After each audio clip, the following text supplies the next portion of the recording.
Hey guys. Well, funny story. So if you watched the video last week, you saw that I did my last minute prep before the Richard Crane Memorial truck show up in St. Ignace, Michigan. And well, it's Sunday morning. That previous video hasn't even come out yet when I'm recording this, but I just did some reading about the show, and my plans just changed. Not completely, but by a lot. So we were going to bring, long story short, we were going to bring just the L9000 and the fifth wheel camper. And we're going to throw our bikes on the bike rack on the back of the camper and just head up for that, because we can ride our bikes back and forth from where the camper parks and where the truck parks for the show and all that. Well, there's a concert Friday night. That's part of the reason we're going up a little earlier is, if y'all don't know who Tony Justice is, you should figure it out, because he's awesome. Sings some awesome, a bunch of albums and awesome trucking songs. And he's playing Friday night. Well, I looked up, and where he's playing is it's like 5 miles north of town at a casino. And the bike thing just ain't gonna work. It means we gotta take the Gator. And it means I got to put a trailer behind the fifth wheel. I sold my little single axle aluminum trailer because we just didn't use it very often, once or twice a year. And also I've got a new single axle Diamond C tilt deck trailer that we bought for work that I can fit the Gator onto. But it means that in order to pull that, double towing, behind the L9000 is I've got some hitch adapting to do, because we got a 2 5/16 ball versus a 2-inch. I've been wanting with my new welder to redo all the welds on that trailer hitch that I fabricated on the back of the fifth wheel, just like I did on the back of the L9000. That's all got to happen today. So here we go.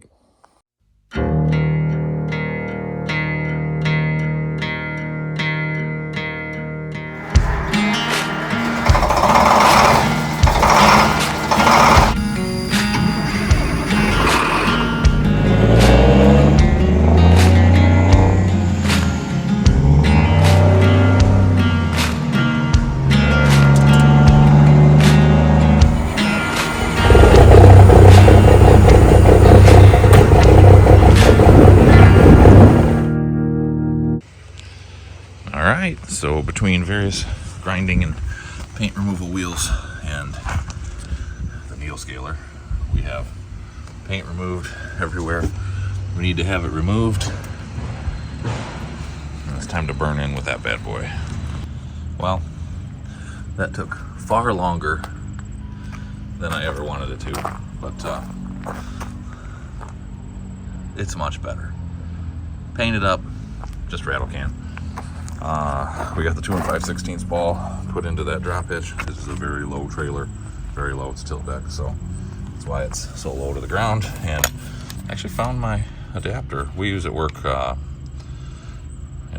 commercial style 7-pin round, and I had made an adapter at some point from 7 round to 4 flat. So I cleaned it up and added this boot and some split link. So ready to go. Whew. All right, let's go on to the stuff I planned on doing today. Okay guys, well, let me tell you, this is a whole lot easier to do in the pickup with the backup camera. Let's see how close we got it. This is try number 2. Oh. All right, I'll take that. I will tell you that this hitch is riding way too high.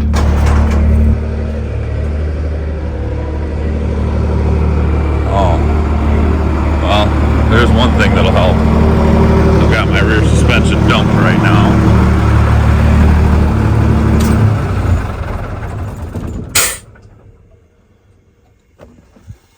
There. You guys can watch that.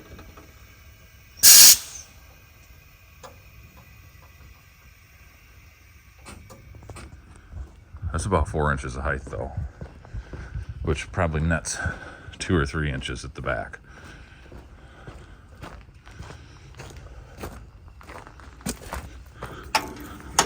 Well, it put weight back on the jack. Not very much, but it did put a little bit of weight on there.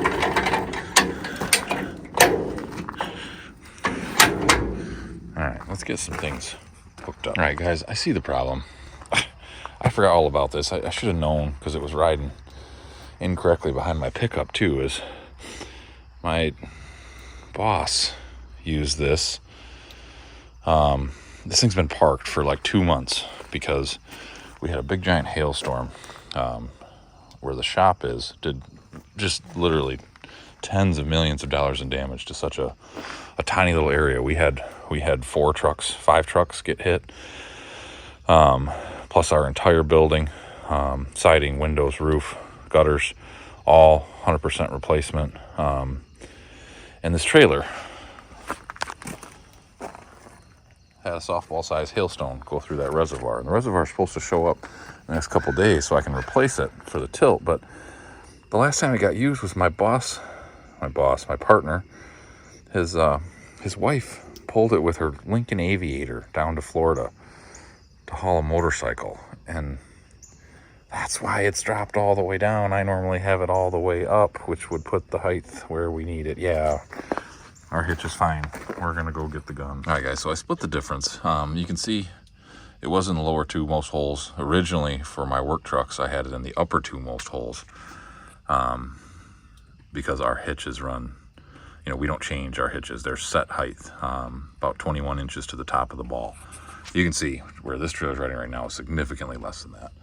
I'm still a hair nose high, but so the slope, the pitch that the truck is on right now, the truck and trailer are on a pretty consistent pitch coming up. It's probably a 3% or so slope, ish. And then it breaks right here at the front of the barn. And this is all but dead level. I mean, dead level where the single axle's sitting. So based on that, I know that this height of the back of the fifth wheel is artificially elevated right now. So I am still a little bit nose high. I don't know if you can see that underneath there on that main beam, but I think that's okay. So actually to the point where I'm probably going to twist those chains up a little more because I do think I'm going to drop going down the road and probably be just about level. But I think this thing will still tilt even with this reservoir. I don't have it. They say it's not in yet, but I got to get this thing tested, make sure it's going to fit. My old aluminum trailer was a 14 foot. This is only a 12. The measurements say it fits, but I got to make sure we got good tongue weight and all that good stuff. So I'll set you up.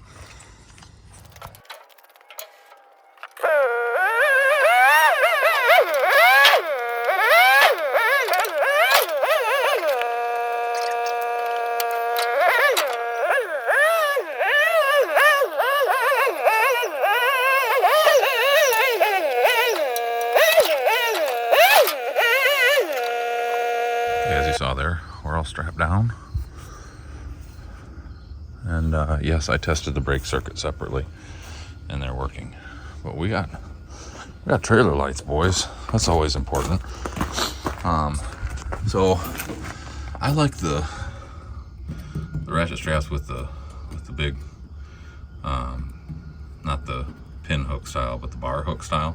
So I picked up a couple of these today because I have a couple, but they're old and ratty. So, and on a trailer with no freaking ramp, I behind a fifth wheel, because I can't see this thing, I want good insurance. So I like going around the tires on my old trailer. I had everything set up for over the tire straps. They work great. They're fast. They're reliable. They don't stretch. But I'm not doing that. I don't have the straps. Hold the straps with the trailer, and I'm not drilling holes in the steel deck. So I went with the heavier 3,300 pound straps. Each one of those is about 150% as strong as the entire weight of the Gator. So we are on the frame, tied back to D-rings in the floor.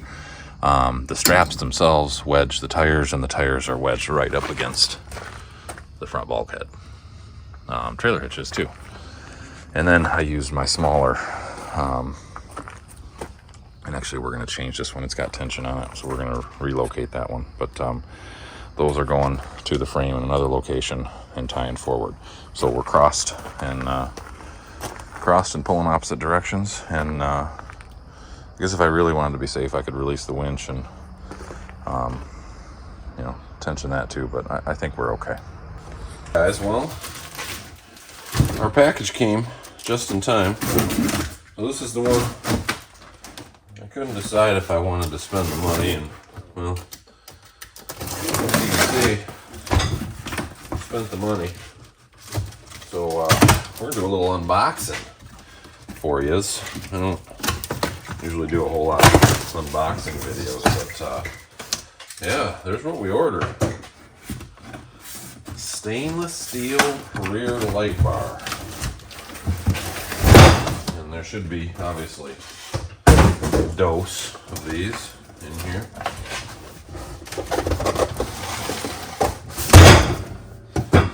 Oh yeah. Look, would you just look at it? You know, when I see a car like this, first thing I do is I say, would you look at this? Ooh, there we go.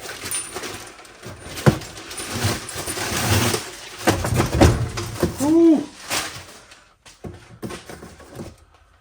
Man, that's like looking up at Yasmin Blee's skirt. Wowzers. And that is classic. Tension bolt.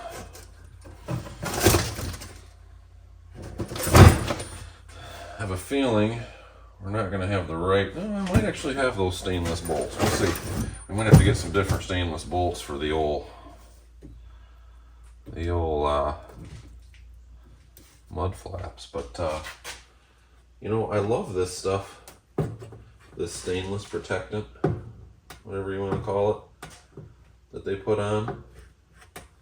It does a really nice job of protecting things in transit, but, and I'll be damned if it's not just a big pain in the butt to get off. You know, and sometimes it comes off better than others. This is one. Yeah, we're gonna have to.